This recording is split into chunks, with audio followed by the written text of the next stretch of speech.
જૂનાગઢ જિલ્લા ફરિયાદ સંકલન સમિતિની બેઠકમાં આજે વહીવટીતંત્રની નિષ્ક્રિયતા સામે ધારાસભ્યોએ ભારે આક્રોશ ઠાલવ્યો।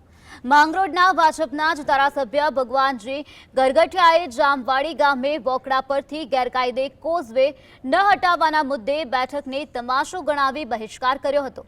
જોકે બાદમાં અધિકારીઓએ તેમને મનાવ્યા હતા। તો બીજી તરફ વિસાવદરના ધારાસભ્ય ગોપાલ ઇટાલિયાએ ખેડૂતોની જાણ બહાર બોગસ મંડળીઓ બનાવવાનું મોટું ઓર્ગેનાઇઝડ ક્રાઇમ કૌભાંડ આચરવામાં આવ્યું હોવાના ગંભીર આક્ષેપ કર્યા। આ કૌભાંડમાં ભાજપના જ લોકો સંડોવાયેલા હોવા છતાં તંત્ર દ્વારા કોઈ નક્કર પગલાં ન લેવાતા તેમણે ભારે નારાજગી વ્યક્ત કરી હતી।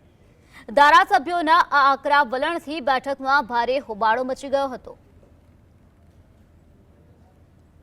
જૂનાગઢના બધા તાલુકાઓમાં મારી પાસે બધા તાલુકાઓની ડિટેલ આવી છે, જેમાં વંથલી, કેશોદ, માણાવદર, માંગરોળ, ભેસાણ, વિસાવદર, જૂનાગઢ બધા તાલુકામાં આવી ખોટી મંડળીઓ ખોલી અને ખોટા બોગસ મતદારો ઊભા કરી એપીએમસીની ચૂંટણીમાં, જૂનાગઢ જિલ્લા સહકારી બેંક અને સંઘની ચૂંટણીમાં આ મતદારોનો ઉપયોગ કરી અને લોકશાહીનું ખૂન કરવાનું કામ ભાજપના નેતાઓ